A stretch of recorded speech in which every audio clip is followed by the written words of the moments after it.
Yes, welcome back to Hamlet Without Hamlet. Once again, I am your host, Tim. Host or co-host? Or am I the co-host? We're both hosts. Host, co-host? We're bike hosts. Last time we were both co-hosts. Now we'll both be hosts. We've been promoted with no pay increase. But if you'd like to increase our pay, we'd appreciate that. Double the responsibility. So, if you were with us last time, we covered in, I would say, surprisingly long fashion, Yes. the movies that we feel kind of defined our youth. Yes. 5 each with an honorable mention or two in there. And Yep. now we're going to jump into the movies that we feel defined our 20s. Yeah, that coming of age, becoming adults of this world. Still not sure if I'm there yet, but I'm going to go with that. All right. Well, I think one of the first ones that came to mind for me was Transformers coming out of the big screen. Okay. Because there's just, you know,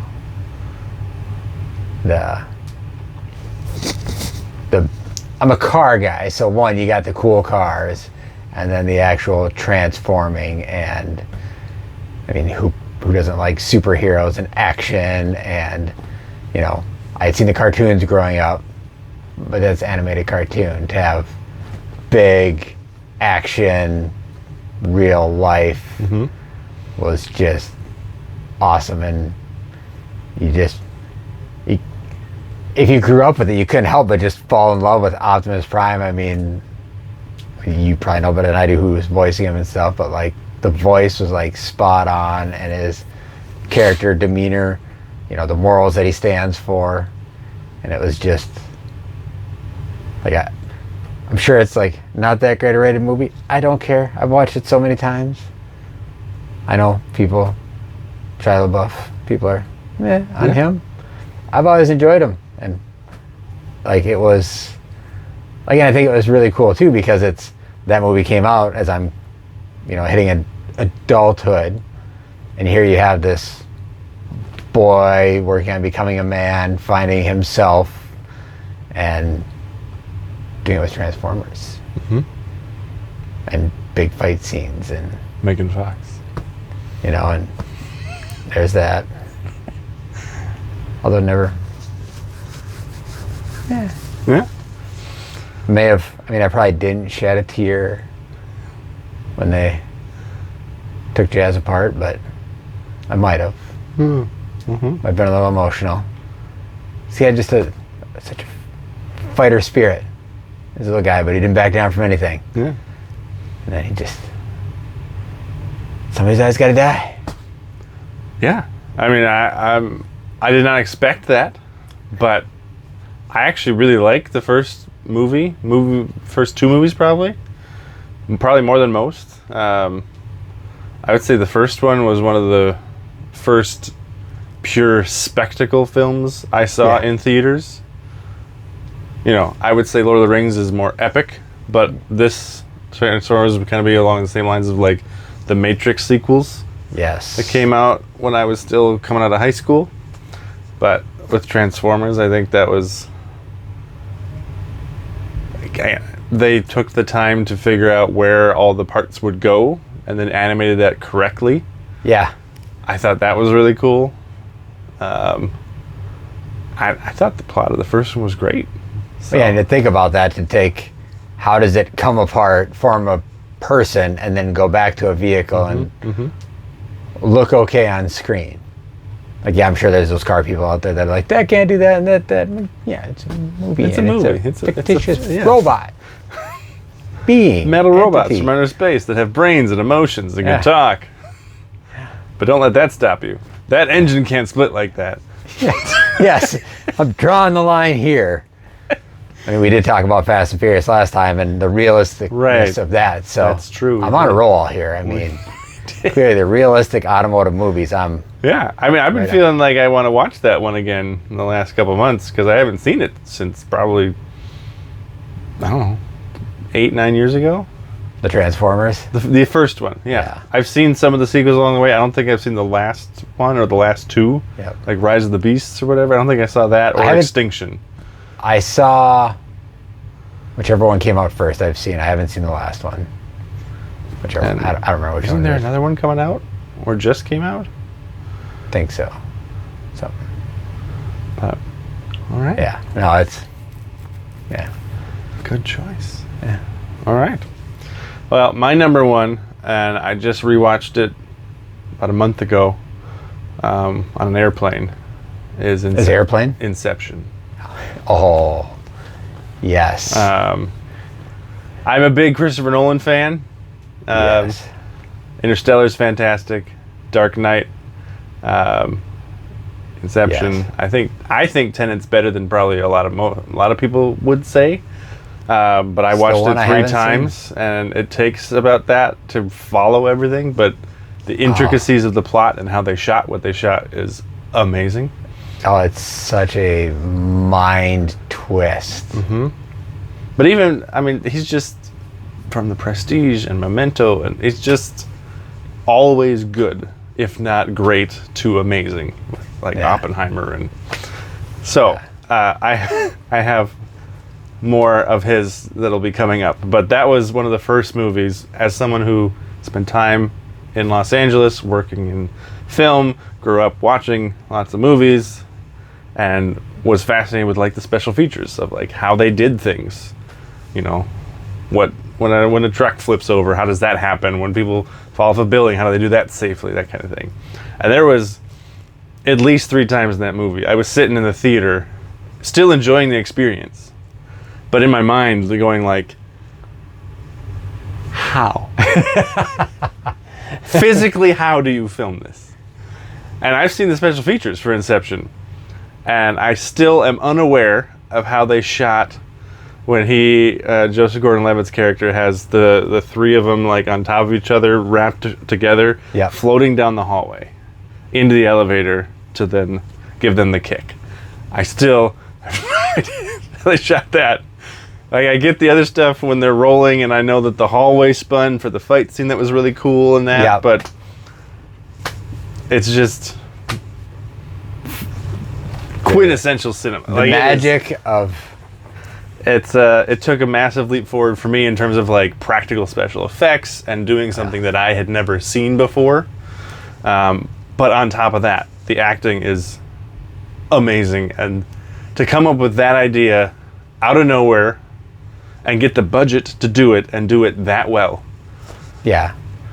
Well, then left a mark on me. So Well, and at the time when that came out, like, we had The Matrix, but The Matrix, I would say, did more really cool things with film and like time and motion, but like the psychological layers and depth of Inception took it, like they took some of that same visual aspect and like twisting it and big production, but then layered in like, what is going on right now? and what makes you you, and are you actually thinking what you're thinking, and Yeah. what's real? Now I'm gonna have to watch it again. I mean, The Matrix had some of that with Neo waking up and being like, "Oh, I'm actually part of just a battery," and and obviously without The Matrix, Inception wouldn't happen because the technologies that Yeah. Wachowski's advanced got us there. But that They was, build.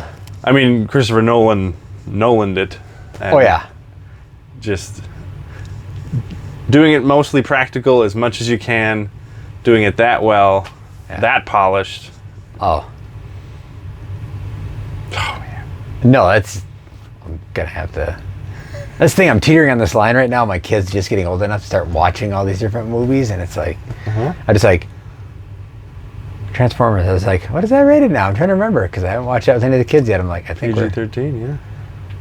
because Jackson's 12. We're like, right Right there. about there, yeah. I'm about 17, so we're good. Like, Yeah. pretty much it's all systems go for the most part. I'm not a big like horror blood gut murder person, so Right. really anything I want to watch, she can watch. Yeah.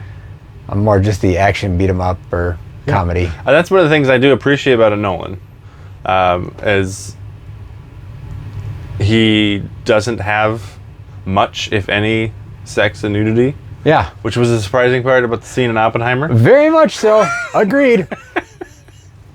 But Because I've seen other movies with his, and I can't Right. think of one that had it. And all of a Most sudden of it's the rest, there might be one I'm not thinking of, or an early Yeah. movie of his that I haven't seen, but most of them don't have anything like that. So, like, even in Inception, it's a almost 3-hour movie, and the closest thing there comes to anything sexual is like when Joseph Gordon-Levitt's character kisses Elliot Page's character, yeah, and that's about it. yeah, Or the woman in the red dress that just passes by. That's about it. yeah. The rest is just really well done film. So Such a good film. And then you say that, and it makes me totally rethink my whole list here, because that's definitely another one that. yeah, But I'm just gonna cheat and kind of piggyback and be like, absolutely. But I'm gonna keep going on my list. that's fine.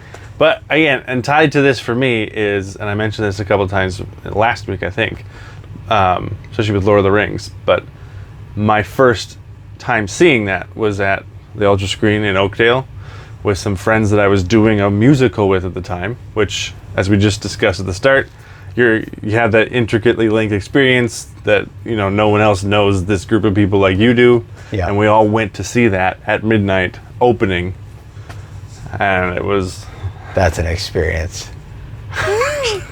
That's So. an experience. so that elevates it even more than it needed to be. Yeah. But Inception, number 1. Yeah. And Transformers was the first one I laid down. I don't know if it's my Right. standout That's number fair. 1. I'm just going to say that. It was such the coming of age time, and that was I consumed so much and enjoyed so much. Coming up with the list was, but I think I'm just going to keep going with like the heart, the passion, the different things. And like talking about, I'm like the horror movies, and like that was never really my thing at all. But I will say, Underworld, when that came out, Like another one. How do I feel? I could tell already. I'm like, this list is gonna send him like, where are we going? No, that's all right, man. I'm on the journey with you. But let's go. like, in vampires and werewolves weren't something like I grew up with or I was like all about. But when the premise of it came out and stuff, I was like, huh. Yeah. And that was my wife and I, Katie. We had started dating at that time, and she was more into that stuff, and it was more a prompting of her, I think, to go see it than me.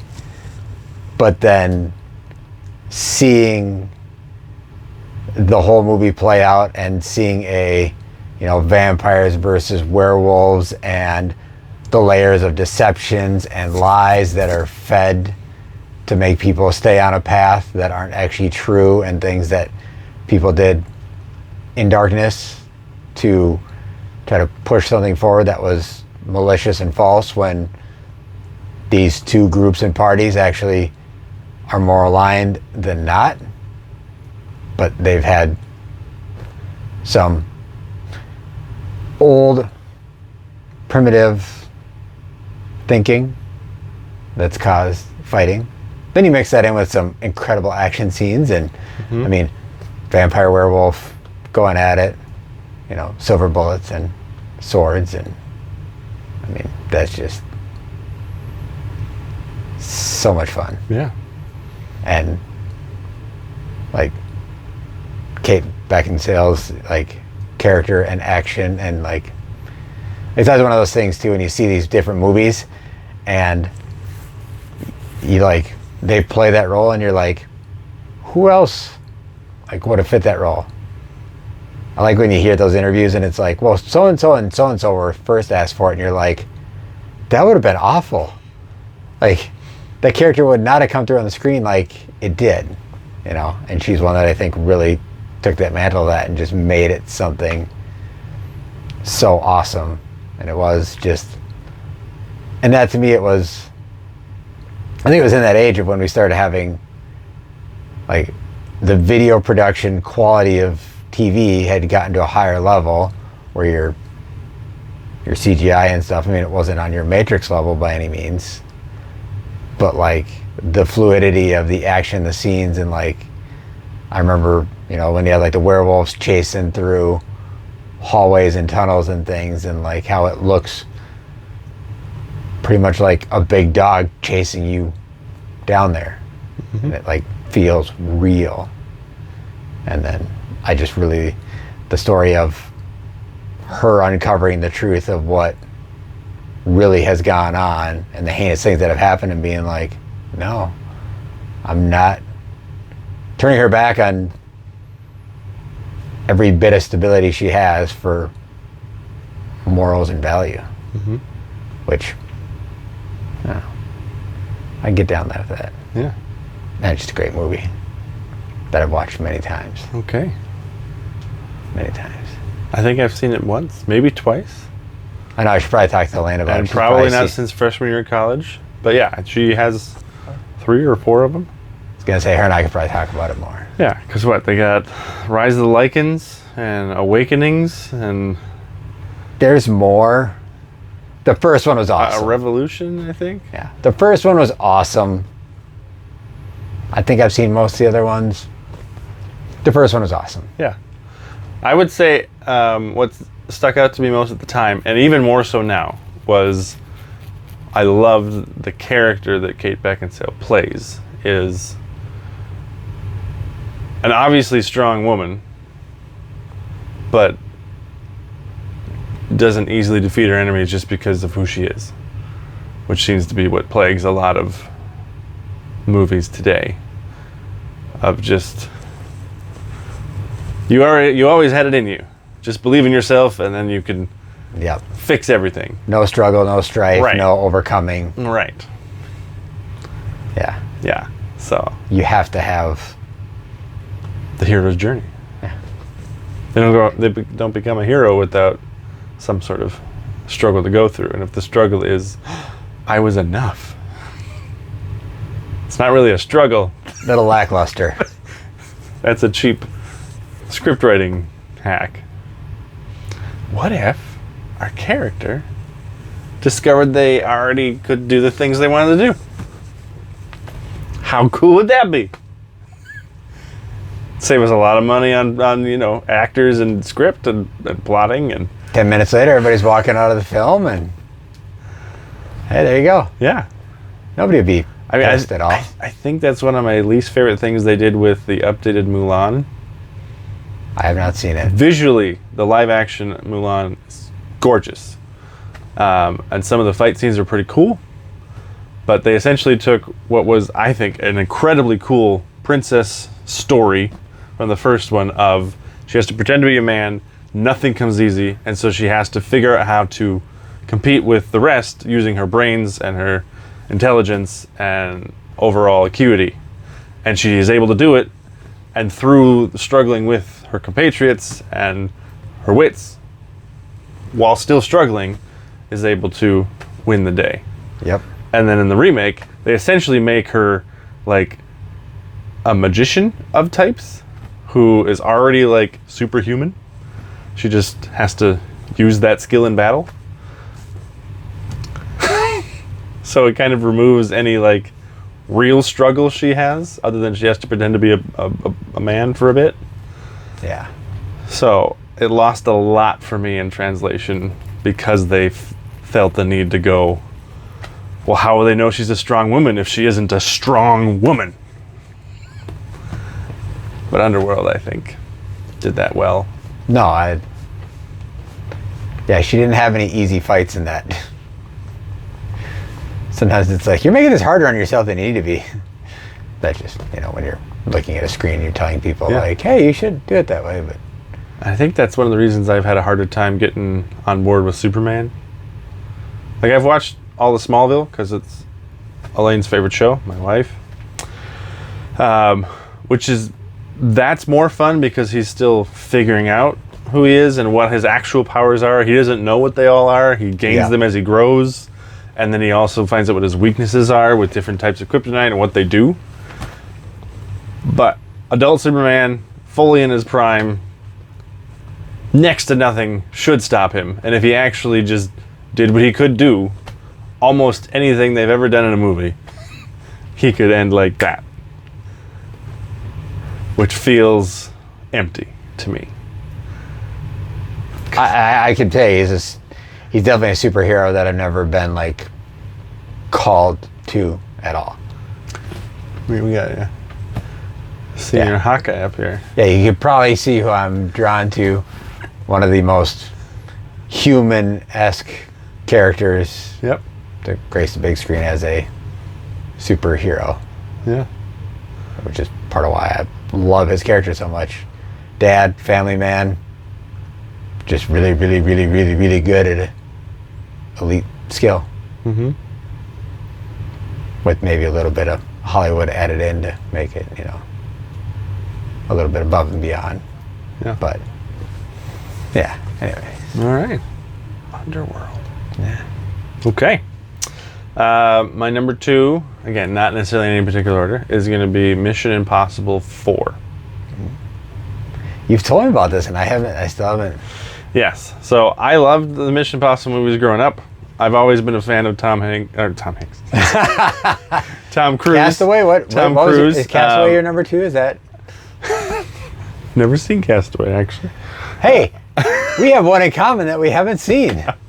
That's. I've always been a fan of Tom Cruise. I think he's a great actor. I think he loves movies as much as I do. Tropic Thunder. Yes, he's fantastic in that. And his passion for the art and craft of filmmaking comes through in his films. And more recently, the last 15 years, he's gotten into doing his own stunts, which, for me, anytime it can be done in screen, in real, instead of After Effects, I always find it's a lot more impactful. So knowing that he's the one doing it, however crazy he might be to be doing it, Yeah, is so cool. absolutely. But the first movies, I would say solid 7.5. Second movies, 5.5, 6 maybe. Action's cool, but don't love it overall. Number 3 was real good. Philip Seymour Hoffman plays one of the best villains I've seen in any movie ever. I'm trying to remember how far I've seen him. I know I haven't seen him He's before. so menacing without being the overt bad guy. He just plays it so well, and that set up the narrative arc for movies 4, 5, and 6. Now, is number 4, is that where Simon Pegg joins the team? That's the end of. He's involved in 3, Okay. and then joins the team out in the field in 4. Okay. And that was I saw that one in IMAX, legit IMAX at the Minnesota Zoo. And I don't recall ever having this feeling, but we watched the movie. I was with my brother-in-law and my dad. We walked out, and I was like, there's another showing, and I want to walk right back in and watch that movie again. And I haven't stopped feeling that. Anytime I watch it, it's just like, oh, this scene's next. I love this scene. Oh, I can't believe, oh, he's doing it. Oh, he's going to make it. He made it. Oh, Fine, I'll watch it. it's so good. No, I know Anyway, you talked about it, but The cast is great. They brought in Simon Pegg in a bigger role, Jeremy Renner. I love Jeremy Renner. They had, what's her name? Leah Seydoux was the bad girl. Now, is there, I mean, it probably happens in all of them, but like a scene where they're like Simon Pegg and Tom Cruise are like in a BMW like racing around or something, or is that one, or is it a different one? I guess it doesn't really matter. I just remember seeing an interview with Simon Pegg talking about shooting with Tom, and Tom being a big prankster on set. Mm-hmm. And so they had to do these scenes shooting in the car. They were both in there, and they kept messing with each other's like seat heater and stuff. And like, it's summer, it's hot. They're turning on the seat heater. And finally, at one point, I think Simon said that he got like with one of the prop guys or something and figured out how to get the light off on the seat heater, but have it on for Tom's seat so that it was on, but it looked like it was off to get him back. And like, I think that's, if I remember how the story goes, but it was just like, It must be number 5. because I don't remember them being in a car together. And that could be, but I just Or remember him chasing. sharing that in an interview, and I was like, that right there was like, okay, I'm gonna have to get these movies watched at some point, because if you have that kind of camaraderie yeah, behind they the just look like scenes, they're having fun. fun, Yeah. like that stuff translates to screen. Mm-hmm. It does. Like, there's movies where you watch it and something seems off, and then later on you see an interview that like this person and that person couldn't get along and be on set together, like hated each other, and you're like, oh, that makes sense. Yeah. And then there's like, you go to any Adam Sandler movie and it's like there's just a mind meld crew because they've all been together forever, and like you can tell they're just a bunch of friends on screen because they're a bunch of friends off screen. Yeah. And it just comes through in what they do. It's a bunch of fun buddy comedy stuff. Yeah. Well, Tom Cruise, I would imagine, is friends with Simon Pegg and Ving Rhames in real life, because Ving Rhames was in the first one. Then he brought him back for 3, 4, 6, and 7. And Simon Pegg has been in there since 3. And Tom Cruise could work with anybody or not work with anybody he wants. 'Cause That's he's a fact. the executive producer. Like, he's choosing whether this happens or not. Yeah. And now Simon's been in the last 5 films. So Yeah, it's fair to say that they they probably built a relationship. yeah. That's a fair assumption. So it's a good flick. I'll watch it. But I might have to go back and Might start have a all couple over. of scenes that make your palms sweat. At least I do, and I still know what's going to happen. Obviously, I'll keep that in mind. that's the one where they climb the tallest building in the world on the outside.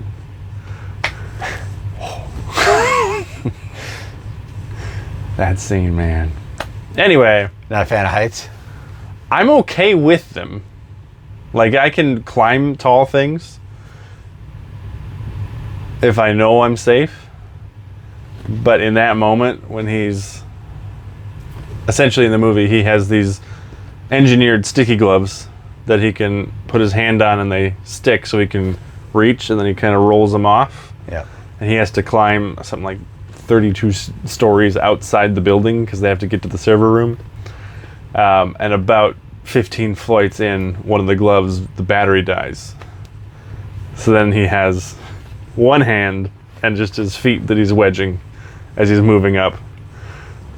And then, and then as he makes it in to the room, the second glove dies. And it's just like, but then he has to get back down. They can't use the elevators. So how's he going to do that? And I'll let you watch the I guess movie. I'll watch the movie to find out. All right. Well, I may have segued a little bit, or already spoke of, I know in the last video I mentioned some Adam Sandler screen and Grown-Ups. That just such a fun movie, and being that I think that would be more my mid to late Later 20s 20s with kids. as I had kids. I think if I rewatched it now, I'd probably find it funnier because I saw it before kids. Go back and watch it having kids, because like I was at the stage of, okay, I'm an adult now, kids, life, this is it.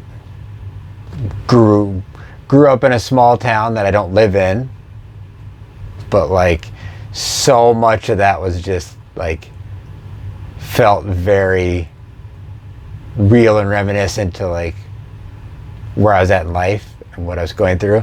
And then just the watching the different characters play out of, you know, looking like they're doing really well and they're not, to how disconnected family is versus family that's actually really good family.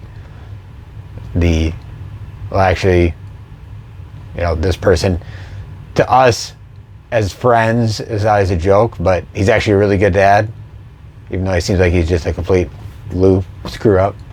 the David Spade character, I forget what his actual name was in there. You know, they give him a hard time and stuff, and he's got the super old hippie girlfriend, and and I'll never forget the when they're all sitting around and they're talking about getting wasted, and then one of the kids hears it, and they're, "What's that? Oh, get wasted? What's that? Oh, it's when you have too much ice cream. Oh, I want to get chocolate wasted." I was like, Yep, that's kids, family, adulting. Like, you're just trying to have a normal adult conversation with your friends, and all of a sudden you're like, wait, you heard. How are we gonna navigate this? And yeah, it's always just so wholesome. And like I said, the core group of people, like, they're people he's done films with and worked with for years, and it's one of those things that just shows through on screen, and you can feel it. And growing up with it, it's almost like you're part of that family. You can feel like it. I do. He doesn't know who I am, but I'm sure I'm not the only one. Yeah. So that's my next wild curveball for you. All right. Not that wild, because I have already hit on Adam Sandler round one. So. Yeah, I Round gotta three, say, there I might be kind of another forgot that movie existed just because it had been. Again, I watched it and it was like, it's fine, but You didn't have. to that end, I rewatched Office Space the last year. Oh boy! Now, having been in corporate, boy, does that land a lot more. I thought it was funny before, and now it's just like, this. Bob, this is Bob. Bob. Did you get that memo? Yeah, no, I got the memo. It's right here. I'll make sure you get another copy of that memo. Oh, it's still to this day. Yes. PC load letter. What does that mean? What's wrong with Michael Bolton? There was nothing wrong with it. Until that no talent showed up and started winning Grammys. Hey, on that note, I had a customer at the shop this week. His name, Michael J. Fox. All right. No relation. Oh. I was going to say, I wasn't sure he was still driving. No, I don't think so. But no relation. But I saw his name. That's why he goes by Michael J. Fox. Oh, it's pretty cool. It's a conversation starter. Oh yeah, I'm like, I saw the name and I was like, what's the middle initial? He's like, it's J. It's J. I was like, your parents must have been fans, like, because he's like our age. He's in 30s. It's like, what are the odds that? I mean, I guess it's not Michael and J isn't that I knew, but I don't know. Michael James Fox. Michael Jeremy. I think this one was Not Michael. that many J names, are there? Jake. I think it was Michael John. I think this one was. Josh. Yeah. There's not that many, but the ones they have are pretty common. Yeah, that's fair. John, Jake, Joe, Jim, Yeah. Pretty common. Jeb, wait. Jethro. Jethro.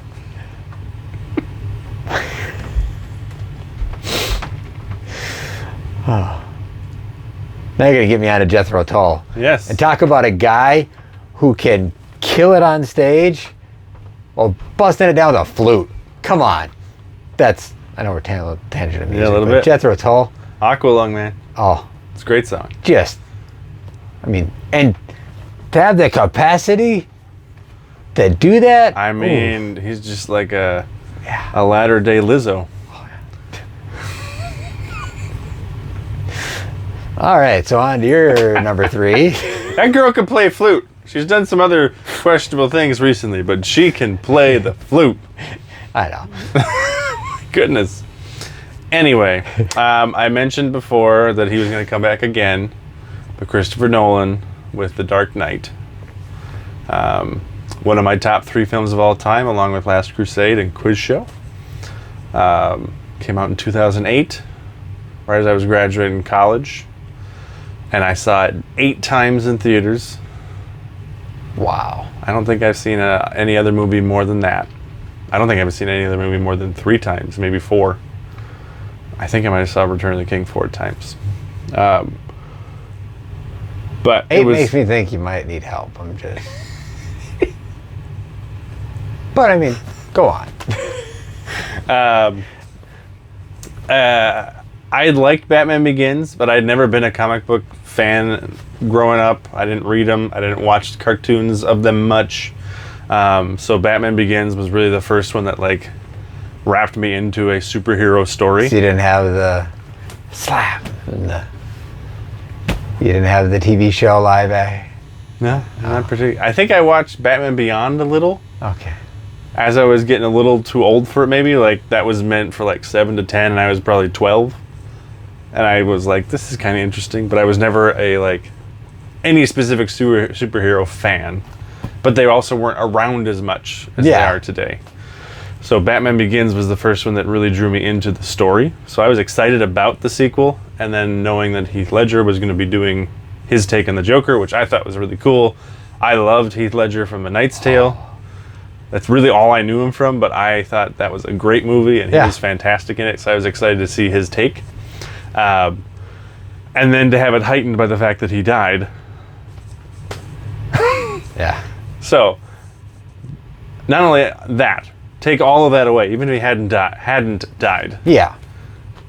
His performance is, as someone who acts, is pinpoint accuracy in terms of how you make a character weird, nuanced, with a backstory, evil but not like overtly in your face, I'm gonna murder you at any second kind of evil, but menacing in the right ways, but also comedic and light at the right times, and still had that lovable, likable like you feel for him. Yeah. Like he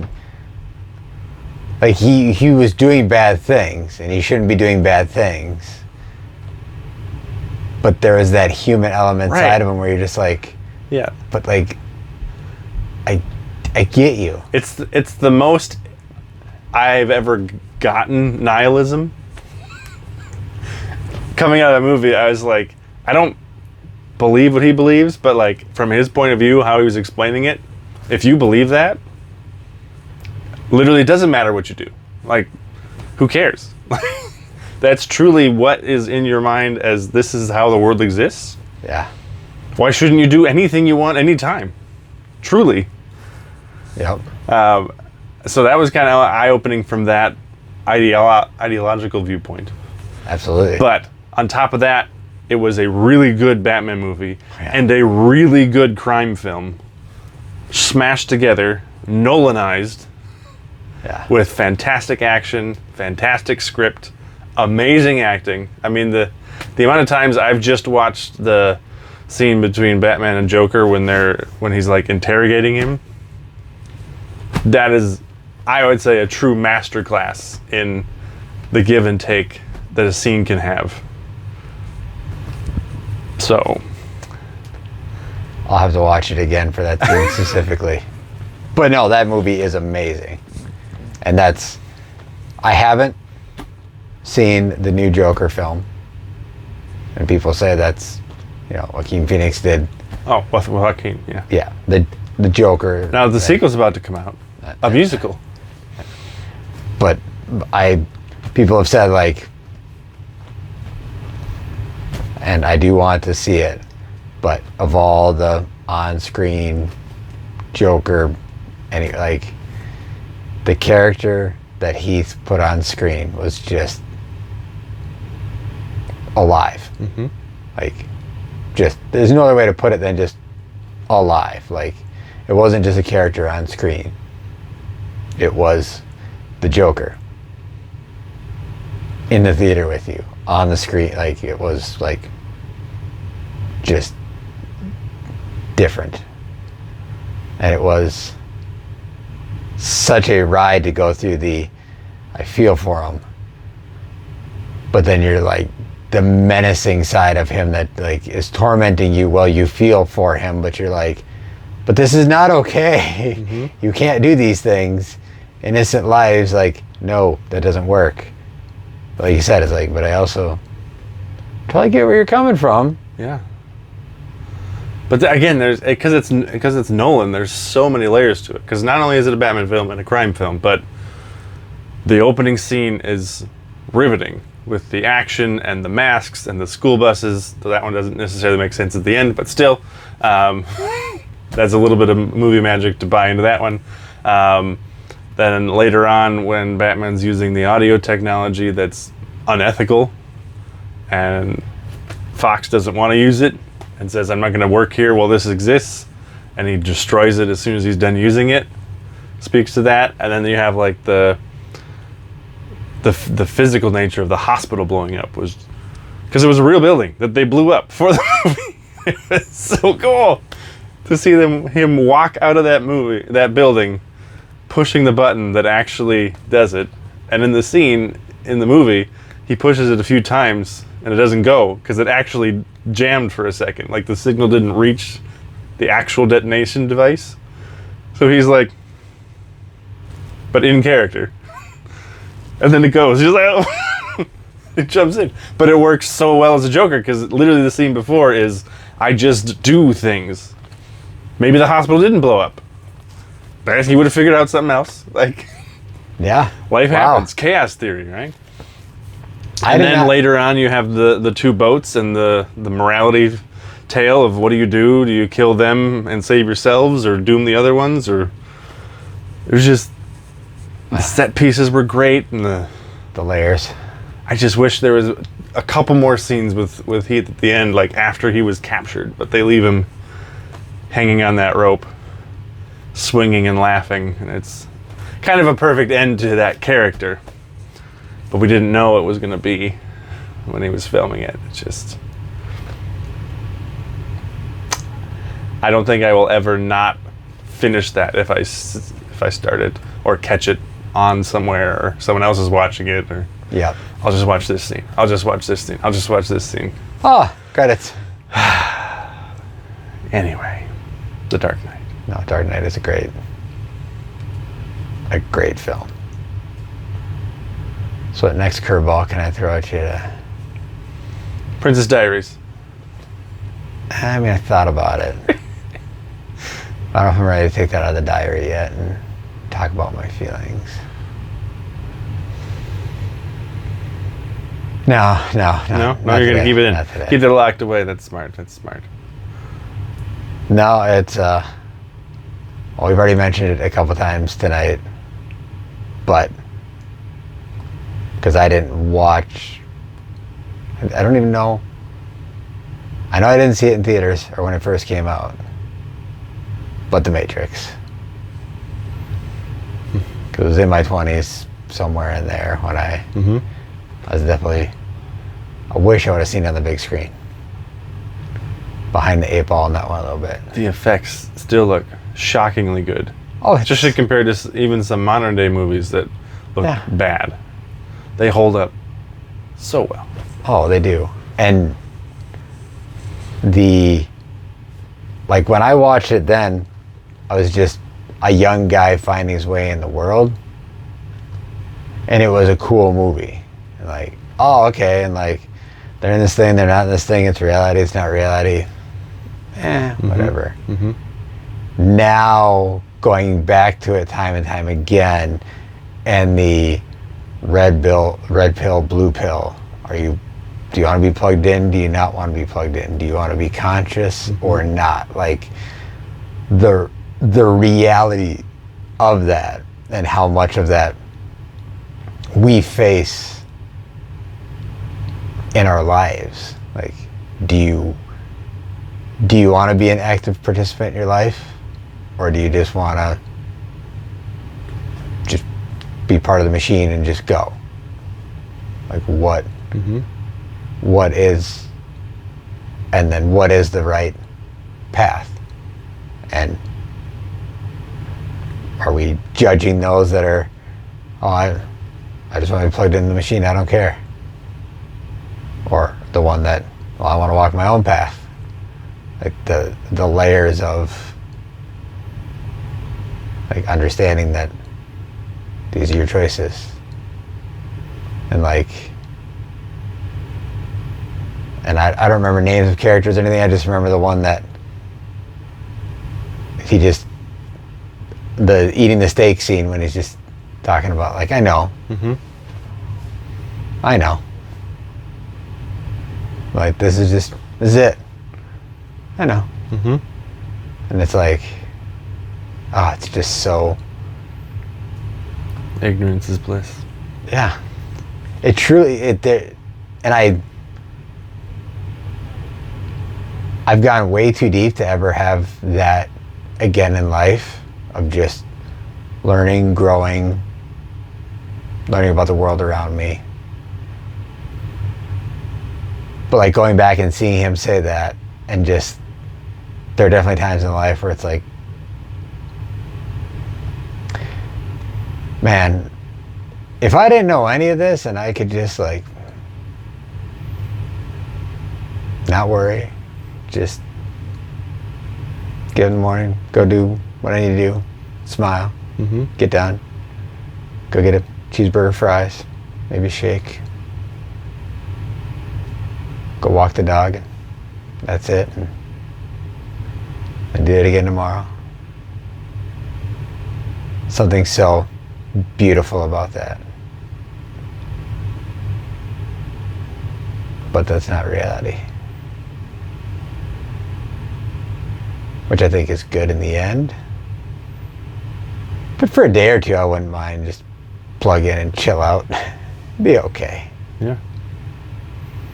But yeah, just this slow motion effects and the I don't know how many times Mr. Anderson. Like, Humans are a disease, and I am the cure. so good, so good. menacing. Hugo Weaving, also the bad guy in Transformers. Yep. Mm-hmm. So good, so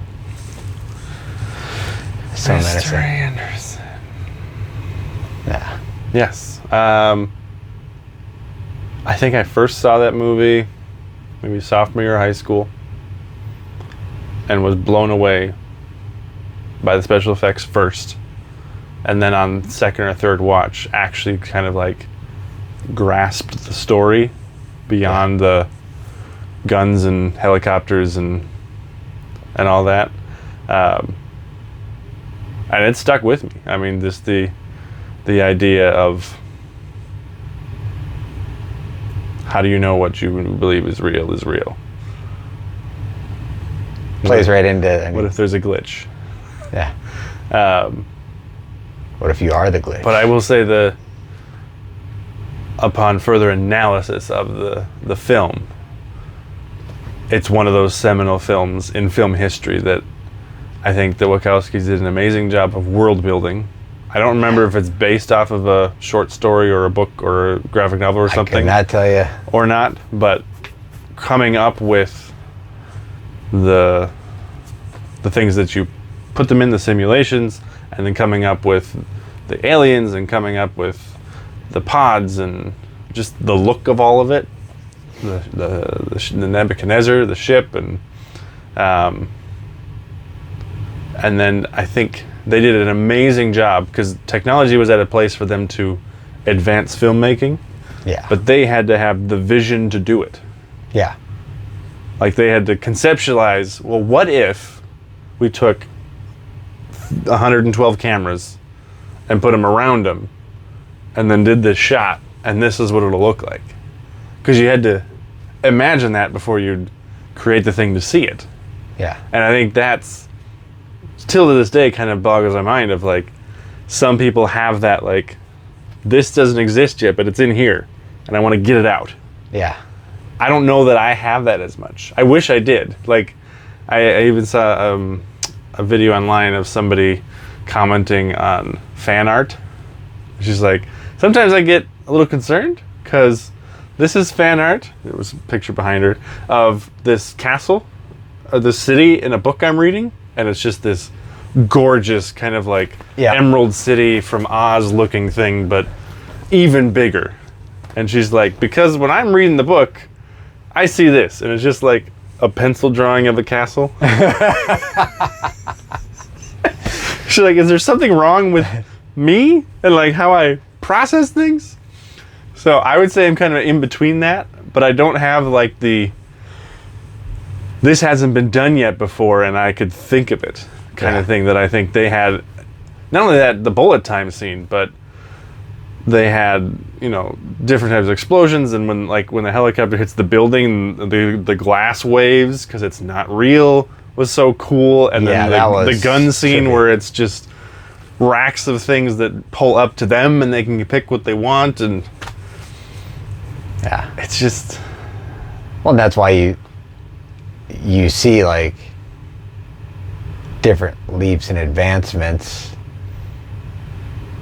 don't happen I don't think you're off or broken in that you don't have, because it takes that one or two thinkers that think something completely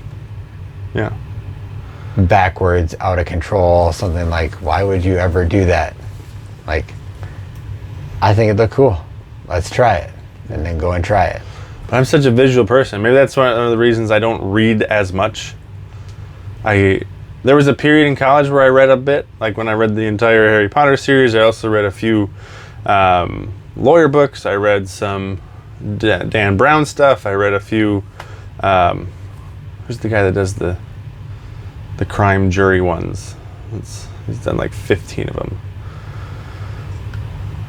Like Tom Clancy. Read a few of his. Okay. And I can absolutely follow the story, but I wouldn't say that in my head I'm picturing the story like I get to experience when I watch the movie. Yeah. And I know there are people that make the movie in their head. I don't do that.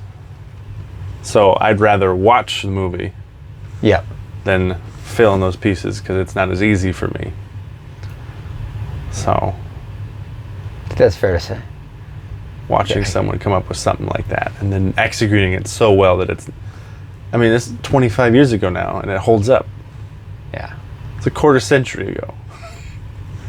And I think something too, just as you talked about Inception earlier, thinking about The Matrix and some of these movies, I feel like some of these really groundbreaking movies and the ones that have these layers and the depth, the only way you really start to appreciate them is after you've gone back multiple times.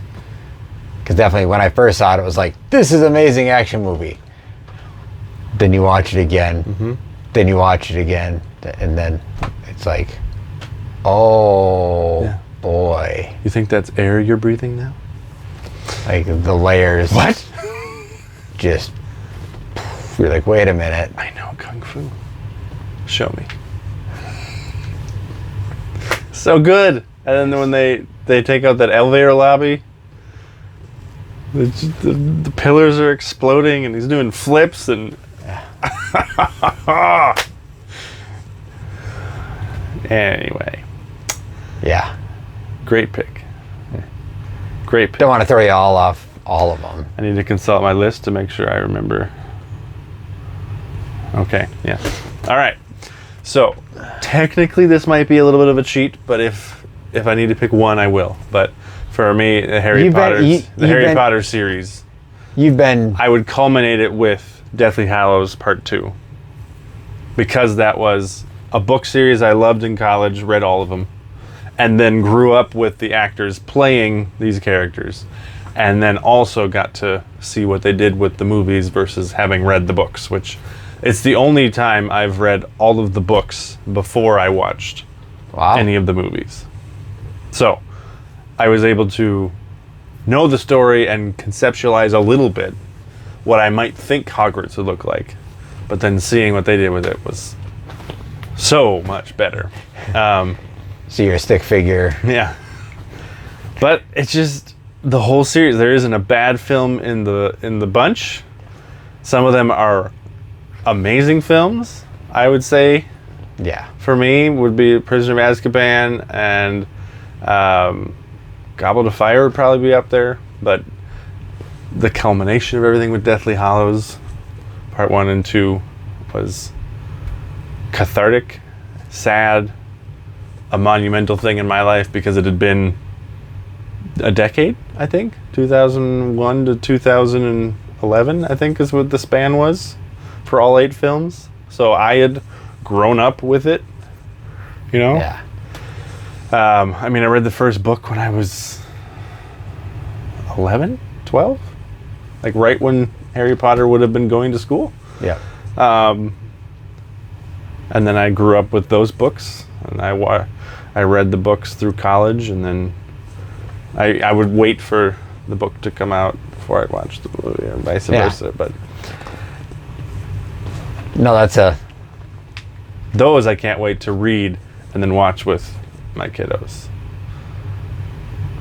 Because again, the magic, the cinematic nature of it, the storytelling, the character arc, the history of the magical world, and now you can go visit it in Universal, and they've done it so well.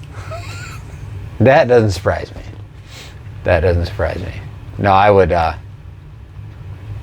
allow the group pick on that one for sure. They were. I can't think of another movie series that has come out with that many movies and been, obviously there's the books, there's the story. I mean, it was set up, but to be so well done front to back. Like you can go, like Marvel has done a great job with the superheroes, but even then there you have some varying. Yeah, you have some clunkers. Yeah, you Thor have 2. Dark World, definitely people have a much harsher opinion about, and it's definitely not my favorite. I still appreciate it because there's layers of it that really weave into the story well of everything that goes on, and especially with Thor and Loki and what all plays out there. But back to when you think about to have that many films, story carry from beginning to end, the consistency of the actors, the acting, the consistency of the story, you're not going from a 9.5 movie to a 2.5, like any one you can watch on its own, standalone, it's great. But to have the whole chain, Yep. and the real, like, you know, it starts off as, you know, hey, there's this threat and they're kids, and it's like, okay, well, you know, it's kind of like cute and funny. And as it goes on, it gets more and more real. And the consequences and the weight goes up. And there is losses, and there is, you know, tragedy that comes along with it. And it's, yeah, they are incredible movies. Yeah. Without a doubt. So I am very curious to see how HBO does with the series now. Because that was probably the only thing I would take away from the movies, is they just didn't have time to cover everything in the books. And now they're going to do a season per book to be able to cover everything in the books. So it'll be amazing to see them do the new stuff, but it'll also be weird, but maybe good to see other people doing the stuff that they did in the movies. Obviously it'll be different. Yeah. You gotta, you know, now Daniel Radcliffe's 32, maybe? Something like that? Probably even older. But yeah, I mean, he's 30s. So, you know, it'll be a full reset on everything, which will be interesting, because they basically had the who's who of British actors in it before. A lot of those are still alive. Do they just go back to the well, or do they have to find an entirely new batch of British who's who? I definitely, they'll do what they'll do. I think there is something to, if you're not going to have Harry and Hermione and, you know, Ron, you're not going to have the original actors playing them, refreshing the entire thing so it's its complete own entity. Yeah. And I mean, I think that's what they should do and probably will do. But my thought was more like, well, now Emma Thompson is 20, 22 years older. She could play McGonagall instead of the what did she teach? I don't remember. She was the seer. Yeah. She taught like visioning or whatever they called it. Now that would be fun and be open to. Some of the same actors and actresses playing different characters in it. Yeah. That. Because a lot of the main ones they can't, because both actors that played Dumbledore have passed away, Yeah. and Hagrid Oof. has passed away. Oof. Those. So, Especially the first Dumbledore, and then Hagrid. and then There's just something special to them, and especially when Alan Rickman, didn't he pass away too? Snape? sounds right. I think he passed away a few years ago. If you didn't, sir, we're sorry. We're pretty sure. If you're alive, come on our show. We'll clear the air for you. Let me verify. Oh, Yep, 2016. okay. You did us a great service. Yes, it was great. Great in Die Hard. Oh yeah. Great in Harry Potter. Die Hard, Christmas movie. Yeah. Okay. We don't have to turn off the camera, so we're good. There's a joke in Family Guy about Alan Rickman because he had the very low, dry voice, Yep. where it just shows a table with an answering machine on it, and I don't even remember the setup.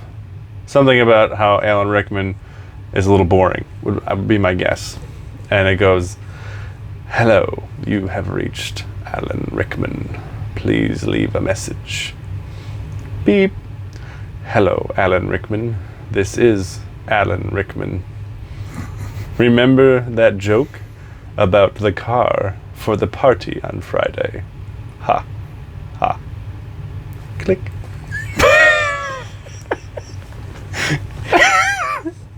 I don't know why, but again, Family Guy gets me. But the Alan Rickman, this is Alan Rickman, is just... It's like pre-texting yourself right there. He was ahead of his time. as if he'd forget his own voice.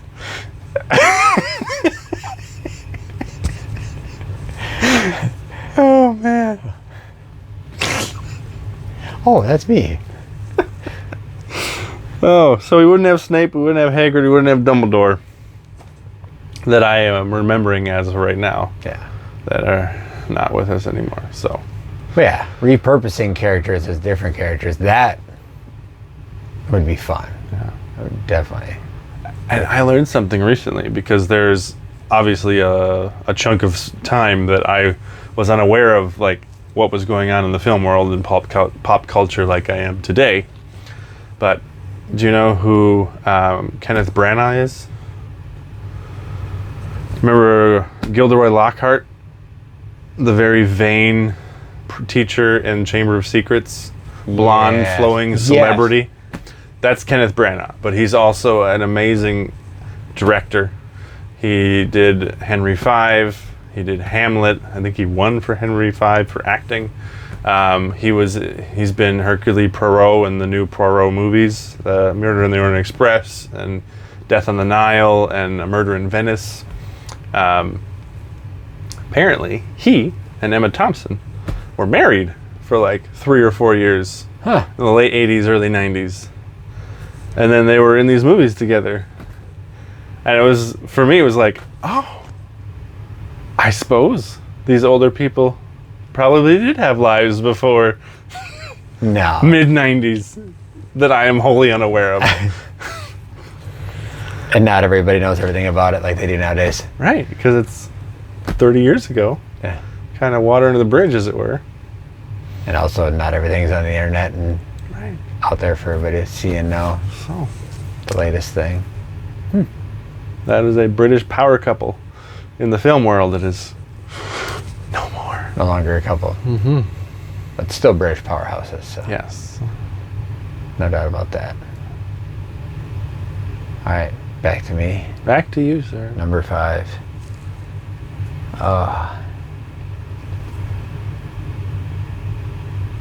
Where do I go with it? Yeah. It's a question of which one is my number 5, which one's the honorable mention. It's tough. But it's Cloverfield.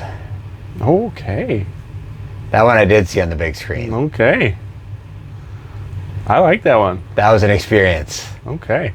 And I did see Blair Witch Project when that came out, and that's when I was in high school, and like it was neat what they did with it, but like the found film footage we're running through the woods, and oh my god, like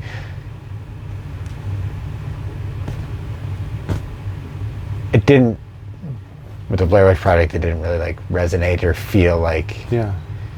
But the way that Cloverfield, it was like some friends hanging out at a party, and all of a sudden, like, hey, we're recording the party, what's going on? Mm-hmm. And life starts happening, and they're in the city, and nobody knows what's going on, and they're trying to figure out where to go, and look out for their friends, but also look out for themselves, and where are we going, and where are we going to meet up, and what is this? We have no idea what's going on. Mm-hmm. Is it, are we being attacked by somebody else? Is it an alien? Is it? And just so much of the movie, it was just like you're on the edge of your seat. Like, are they going to make it? Where are they going? What is the enemy actually? Mm-hmm. Like so much of the movie, we have no idea who or what the enemy is. Like, you're walking in with the premise of like some outer world something. Is it big? Is it small? Is it a blob? Is it a twig? I don't know. I just want to see something to know what this thing is that's tormenting us right now and wiping out people all over the place and taking our world out. And Brilliantly, they don't show you much. They Jawsed it. yeah, and just, but then to have like the person that has a camera, like, I'm gonna record this, like, because you have a camera. You know, this is pre-cell phones, everything having a camera to record. Like, Mm-hmm. if you were in that situation to record it, you would have to have had a camera with the intention of recording. Like, that's the only way it would happen. So, like, there was something so beautifully real. Like that one where Blair Witch was like, oh, this found footage stuff. It was like, it raised my heart rate when I watched that, but it wasn't like, oh, this is like, felt real. Yeah. Like, there's something to the way that they executed Cloverfield that it's like, this, like the way people were running around like complete idiots. I mean, there's no other way to put it. Is a lot of what I would expect if something like that pops off anywhere. I mean, you look at some of the things and how people panic and flow and don't know where to go and don't have a plan. What are we doing and where are we going and what do you do? And so it made it really real, Mm-hmm. really intense. Mm-hmm. And then just finally like finding some military, and then are you okay? Are you infected? Can they let you in? What are they going to do if you're infected? If you're good but your friend's infected, now what happens? And like,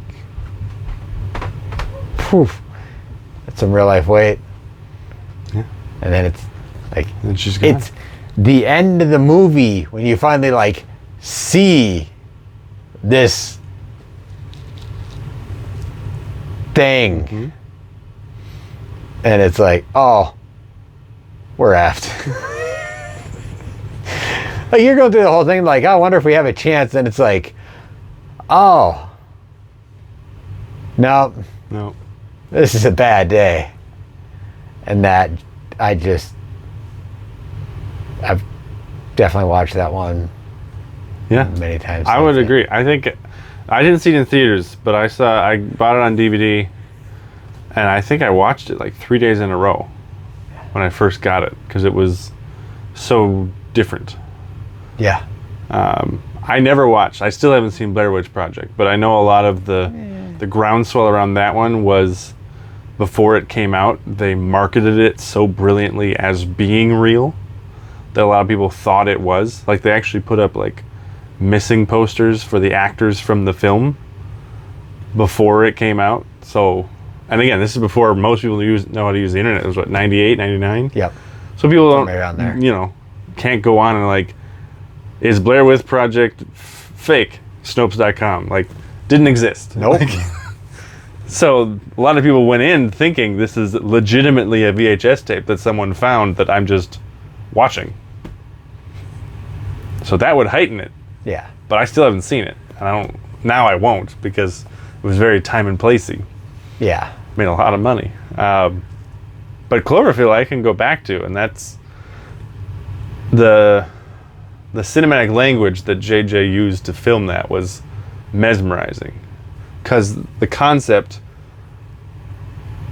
you know, you could do it well in a short film. You could do it well in a 25-minute film. But to carry it narratively, cinematically, story-wise, for 90 minutes and have it mean something and not drag on was impressive. So, good. Yeah, I don't think there was a moment in the movie where you're not engaged in the movie. Mm-hmm. Like, it's just it's like you're there and you're moving, and it's not just like, oh, we're just running from this thing the whole time. It's running into other people. It's finding the military. It's all those different things that he just puts in there. And I totally forgot that it was JJ that did that. Like, and how many movies of his that he's done that I definitely enjoy his movies a lot. Yeah. That was one of his first He might be. feature films, I think. Yeah. But yeah, JJ's, I mean, he directed the first episode of Lost and executive produced the whole thing. Did a lot of Alias. That's how he came up. And then I think Cloverfield was one of his first features. I'm trying to think what the other JJ. Anyways, Good pick. by the time we get I back have to watch that again, man. All right. My last one from the list is Gravity with Sandra Bullock and George Clooney. Have you seen this? I don't think I've seen that. Have you heard of this? I've heard of it. Okay. Well, it was nominated for Best Picture, Director, Cinematography, Actress, maybe Screenplay, Visual Effects for sure. I want to say 2014, maybe. And I saw it again. The filmic experience is a massive part of why I still like it. I can watch it now because it's reminiscent of that, but I watched it at a legit IMAX screen at Universal in Hollywood. Ooh, in 3D. Ooh. And it's the type of 3D where they filmed it to use it correctly, not to be like, wow, look what's coming at your face, but to put you in space with these characters, these astronauts. And similar to Cloverfield, without it being found footage, it's 90 minutes and it's almost the whole time. The basic story is Sandra Bullock is a scientist who goes up into space with astronauts to work on something. While they're fixing something on the International Space Station, some debris comes by, hits the space station, causes it to start to dip down into the ozone layer, so they have to let go. So she's spinning in space, no spaceship. George Clooney's character has jetpacks. he finds her, latches onto her, gets her back into a spaceship. But that one's also out of fuel, so she has to use her ingenuity to find a way to get back to Earth. And the movie is her figuring out if she can do that. And can she get back to gravity? And Did it carry some gravity in the oh movie? my gosh. I can't say never, but it's one of the most unique films that I've felt. Because again, when you're in that setting in the 3D, you can feel the depth of space and how alone she is. And she just, that had the to be- powerhouse performance that she put on in that movie was so good. And that would have to be next level. Because I do, now that you're describing, I do remember seeing when that one came out and just, I honestly could say I saw it and I'm like, I know I'm never going to be in space, so it's not really something I need to worry about, but that just seems like psychologically way too freaky that I don't know that I want to watch. Like, because sometimes those things you're just like, no, I don't really want to think about somebody just like floating in space, just like, Yeah. Well, again, how I die. and similar to a couple of the movies we've talked about tonight, I think what brought it that, like, I felt it, is they made it, again, it's science fiction. Some of the stuff couldn't have happened or would have happened differently, but Yes. they made it real for what was happening. It wasn't like, she just like swam back to the spaceship, because you can't move in space without something to move you. Everything that took place happened like it would actually happen if this took place. yeah. We're just on the journey with her, and it was, again, similar to Inception. I don't know how they shot some of the things they shot, how they got the angles they did, but it was a film experience that I will never forget. I think I ended that movie just like breathless, because it literally I don't know if you'll watch it, but the last scene is her standing up on Earth, puts her foot down, second foot, cut to black, gravity. And we've just gone on this emotional action adventure journey with her, but also into like the recesses of her mind of like, what's there down there for me to go back to? Is it worth fighting for getting back to there? Is there enough for me to care? And if there isn't, what's next?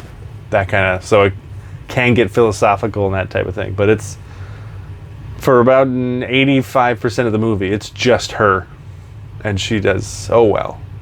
That I'm not surprised by. So, Not highly surprised by that recommend. at all. Not surprised. Gravity. Well, I guess I'm a little bonus to the, because I did it before, I do it again. Might even be multiple bonuses that I Honorable would throw mentions. in. Yeah. Honorable mention, yeah. But I believe it's actually the only movie I've ever seen on IMAX. I'd have to think, but I'm pretty sure. But it was also an incredible movie to see in general, and a great movie. V for Vendetta Oh. on IMAX. Oh. Yes. And I think we might have been like right up front. Like, so one, that experience was next level. There was things I didn't see the first time I saw it. When I went back and watched it on a smaller screen, because I couldn't even see them all, Right. because it was so much. But the V for Vendetta, the layers of, well, I mean, obviously Anonymous has become a thing in the world today of people trying to out evil and do right and things of that, but that was, we are anonymous, and the trying to root out corruption and evil and take power back for the people. And I haven't seen it in years. I agree. But Same. you're talking about IMAX, and I'm like, oh. V for Vendetta, yeah. No, So that good. was... Because it wasn't even my original honorable I mention. mean, I know but that's you- based off of a graphic novel, but again, The Building of the World, I think that was one of the first, like, dystopian futures movies that I saw and was, like, engaged in it. And just, again, the vigilante justice that V doles out, and then Evie's journey from who she was to who she became, and Yeah. it's a good movie. Oh, it is. Yeah, and V with the way he Again, does what he does and goes Hugo about it. Weaving. That guy just keeps weaving his way into our Weird. stories. It would just do a whole one around him. He's so good. He really is. And that character just comes alive on the screen. There was a time I had his V alliteration speech memorized. Remember when he first introduces himself? Yep. I do not have it memorized. So good, though. The Vox Populi and the vicissitudes of fate. So it was I hold votive for something, and it's my very distinct pleasure, and verily I say, my name is V. Something like that. Remember the 5th of November. The gunpowder toil and plot. I know of no reason the gunpowder treason should ever be forgot. And now it comes back to me every year because my mother-in-law's birthday is November 5th.